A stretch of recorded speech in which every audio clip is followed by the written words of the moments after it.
नमस्कार मित्रों, मैं अश्वनी कुमार अग्रवाल एस्ट्रो ब्लूप्रिंट से आप सभी प्रेमी जनों का हार्दिक स्वागत करता हूं।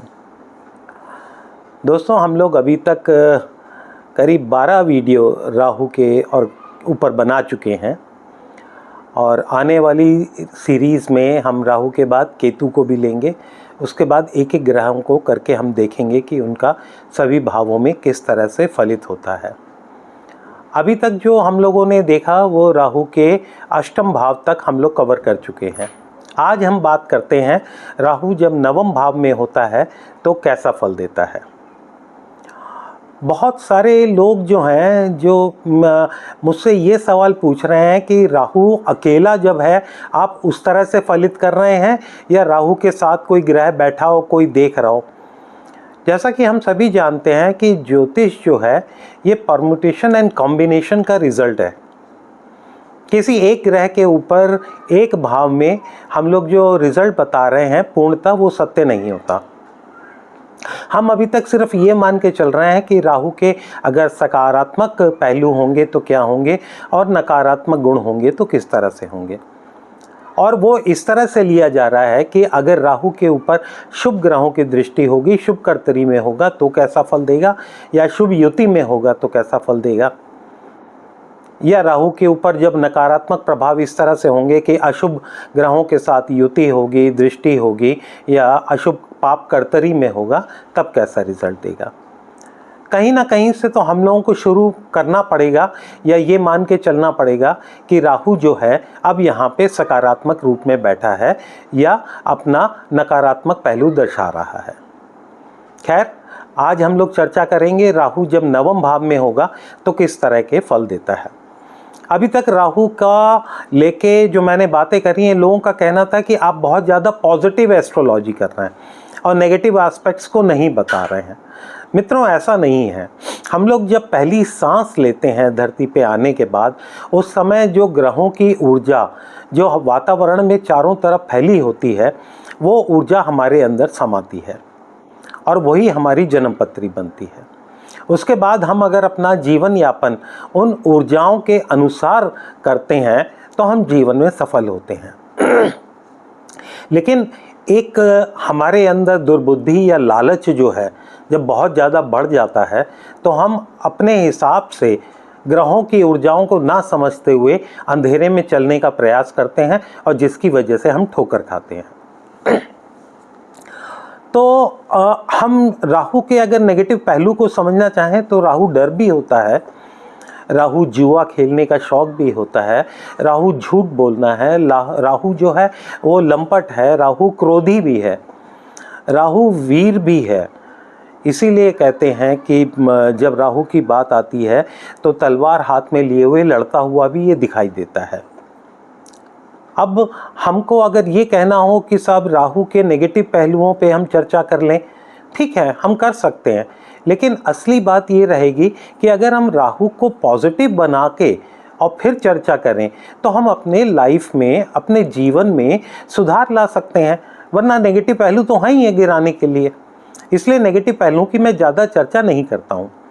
आज का वीडियो हो सकता है थोड़ा सा लंबा हो जाए इसी पहलू को समझने के लिए।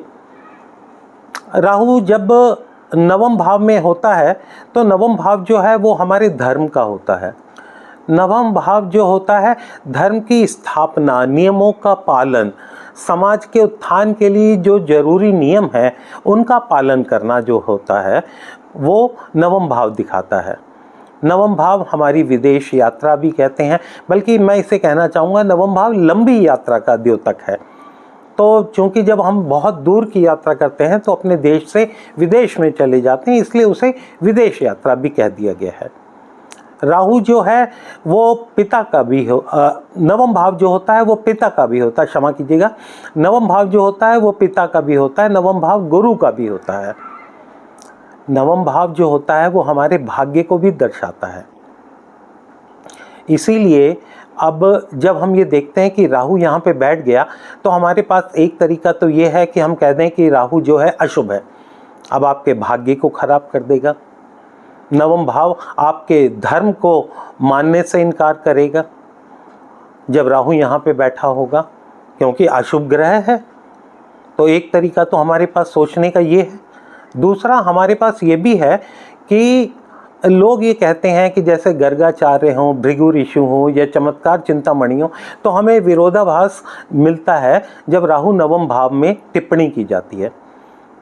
कुछ कहते हैं कि पुत्रहीन होता है, कुछ कहते हैं कि ये निम्न वर्ग की महिलाओं के साथ संबंध बनाने में यकीन करने लगता है, यौन शोषण जो होता है, यौन संबंध जो होता है वो दिखाता है। इसके पीछे लॉजिक क्या हो सकता है? देखिए, तीसरा भाव जो होता है लगन कुंडली में, वो आपके छोटे भाई बहनों का, सेवकों का भाव होता है, सहायकों का भाव होता है। और तीसरे भाव से सप्तम भाव कौन सा होता है? वो नवम पड़ता है। तो सहायक की जो पत्नी है वो नवम भाव से देखी जाती है, और सातवां भाव जो होता है वो आपकी पत्नी का होता है, और सातवें से तीसरा भाव जो पड़ा वो आपके इन सहायकों की पत्नी का हुआ। तो नवम भाव में राहु बैठ के निम्न कोटि की महिलाओं के साथ यौन संबंध बनाने को दर्शाता हुआ दिखाया गया है। इसके अलावा भावत भावम से अगर हम देखें तो पंचम से पंचम जो है वो भी नवम भाव होता है। तो पंचम भाव बुद्धि का होता है। तो राहु जब वहाँ बैठा हो तो लोग ये कहेंगे कि बुद्धि धीमी हो जाती है, बुद्धि में जड़ता आ जाती है, एक ढीठपना जिसे हम लोग कहते हैं ना, वो आ जाता है। तो ऐसा इंसान क्या करता है? ऐसा इंसान ये है कि हमारी मान्यताएं जो हैं, परंपरागत जो चलन है, हमारे जीवन जो शैली है, उसको मानने से इनकार कर देता है। नतीजा क्या होता है कि एक अस्थिरता जो है वो हमारे जीवन में आ जाती है। फर्दर इस रिजल्ट को सोचें तो हमारा स्वभाव जब अस्थिर हो जाएगा, हमारे स्वभाव में झूठ बोलना आ जाएगा, क्रोध करना आएगा, चोरी करना, जुआ खेलना, जो राहु के नकारात्मक पहलू हैं वो आ जाएंगे, तो हम धर्म के खिलाफ ही चलेंगे, अपने पिता का कहना नहीं मानेंगे, अपने गुरु की आज्ञा को शिरोधार्य नहीं करेंगे। तो जीवन कैसा होगा? जीवन खराब होना शुरू हो जाएगा। लेकिन यही राहु अगर शुभ प्रभावों में हो तो अपनी परंपरागत मान्यताओं को मानने से इनकार करेगा, लेकिन नई मान्यताओं को जन्म भी देगा वो, क्योंकि राहु जो है वो रिसर्च का भी रिसर्च को भी दिखाता है। तो ऐसे केस में क्या होगा कि राहु एक नए युग का, एक नए धर्म का उसका चलन आरंभ करेगा, एक नई खोज जो है वो आपके जीवन में ला के देगा। आपके पिताजी अगर ये कहें कि भाई यहाँ पे हाथ जोड़ो या इनके पांव छुओ, तो जो साधारण मनुष्य होगा, वो बेटा होगा, वो कहेगा ठीक है पिताजी मैं ये कर लेता हूँ। लेकिन जिसके नवम घर में राहु बैठा वो कहेगा लॉजिक बताओ क्यों करूँ मैं। वो आसानी से मान्यताओं को मानने के लिए तैयार नहीं होता है। इसलिए राहु जो है वो बेचैनी का और अस्थिरता का प्रतीक होते हुए एक नई दिशा में खोज करना चाहता है। और ऐसा व्यक्ति जब वो खोज करता है तो वो बहुत सारे बदलाव भी लेके आता है। तो हमें मतलब ये समझने के लिए है कि अगर हम पंचम से पंचम देखें और राहु अशुभ है तो पंचम भाव संतान का भी होता है, बुद्धि विवेक विद्या का भी होता है। तो राहु बैठेगा तो उसे खराब कर देगा। लेकिन चमत्कार चिंतामणि तो ये नहीं कहती है। चमत्कार चिंतामणि तो कहती है ऐसा व्यक्ति बहुत भाग्यवान होगा, उसके पुत्र भी होगा, भाग्यशाली होगा, धर्म की स्थापना करेगा, धर्म का पालन करेगा। और भृगु ऋषि इसको नहीं मान रहे हैं या गर्गाचार्य इसको कुछ और तरीके से कह रहे हैं। तो हम समझें तो क्या ये विरोधाभास है? नहीं, इसमें विरोधाभास नहीं है। एक्चुअली होता ये है कि राहु जो है जहाँ बैठता है तो जब उसकी दशा आती है तो आपके जीवन में एक बड़ा परिवर्तन लेके आता है। अब वो परिवर्तन आने से पहले जो नेटिव है, जो जातक है, वो मूलतः जो है वो इस स्वभाव का नहीं है। वो धर्मशाली व्यक्ति है, धर्म को मानने वाला है, बुद्धिमान व्यक्ति है। लेकिन जब राहु की दशा आ गई तो जीवन में परिवर्तन आना शुरू हुआ। अब अगर राहु नकारात्मक है तो नकारात्मक पहलू पहले सामने आ गए, और सकारात्मक है तो उसके सकारात्मक पहलू आ गए। तो अब अगर नकारात्मक पहलू हैं तो क्या होंगे? वो झूठ बोलना, लंपट या निम्न श्रेणी की स्त्रियों के साथ संबंध रखना, या बुद्धि का प्रभावित हो जाना, पुत्र की हानि होना, भाग्य की हानि होना, ये सब शुरू हो जाएगा। लेकिन अगर राहु पॉजिटिव वे में आपको कुछ दे रहा है तो आप यकीन मानिए फिर आपके अंदर जो बदलाव आएगा वो किसी नए सृजन का होगा, उसमें एक सृजनात्मकता होगी। राहु जीवन में ऐसे बदलावों को लाके देगा कि जिससे दुनिया में पूरे मतलब अपने देश में नहीं विदेश में आपका डंका पिटेगा। स्वामी विवेकानंद की हम बात करें तो वो हमें यहाँ से दिखाई देते हैं, और वो ऐसे लोग हैं कि जिनका विदेश में डंका इसलिए जाके पिटता है कि वो आपकी परंपराओं को तोड़ते हुए किसी नए परंपरा की स्थापना कर रहे हो। तो ये कहना कि राहु जो है वो सिर्फ खराब फल देगा वो गलत है। लेकिन जैसे ऋषि पराशर जी जो हैं वो कह गए हैं कोई भी ग्रह अपनी दशा आने पर ही फल देता है। तो वो कैसा फल देता है, तो उसके बारे में नियम ये है कि सबसे पहले वो ग्रह चाहे अशुभ हो चाहे शुभ हो, बेनिफिक हो या मेलेफिक हो, वो सबसे पहले अपने कारक तत्वों का फल देगा।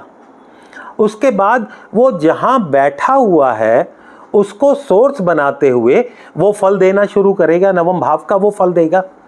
वो जिस ग्रहों के साथ युक्त है उन भावेशों का जो फल है उनका रूप धारण करते हुए वो वैसा फल देने की कोशिश करेगा।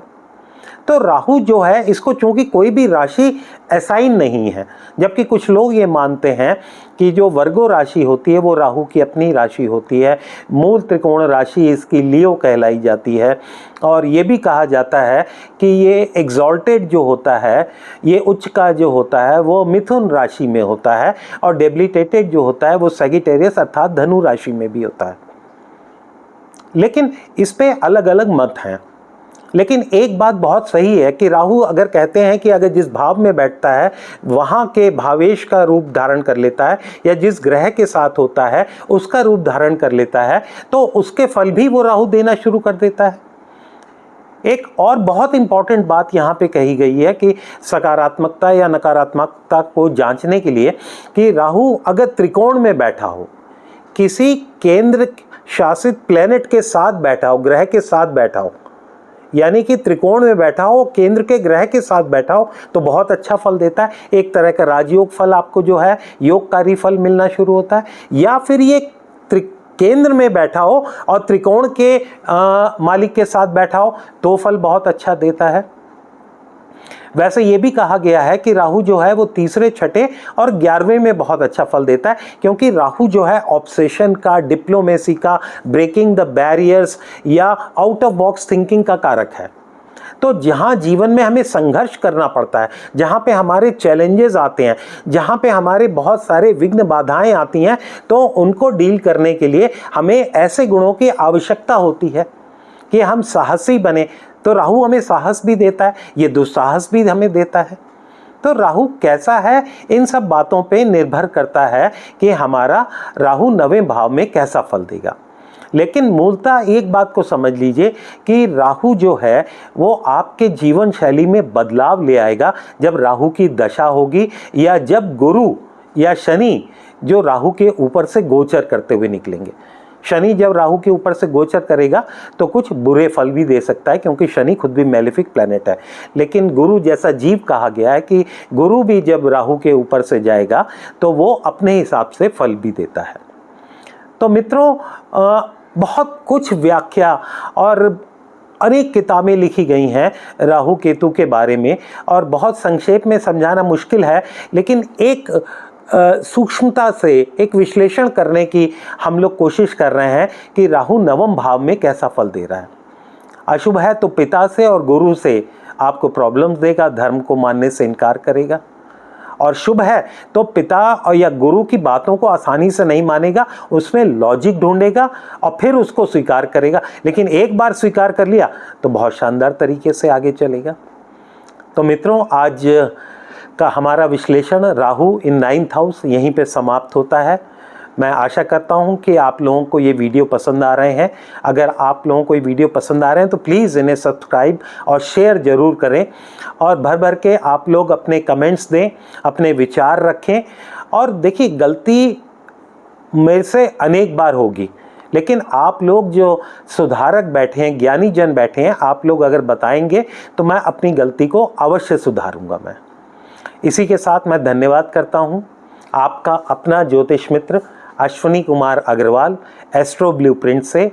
और ज्योतिषीय समाधान के लिए आप मुझसे संपर्क कर सकते हैं मेरे मोबाइल नंबर 9899361240 पे। धन्यवाद।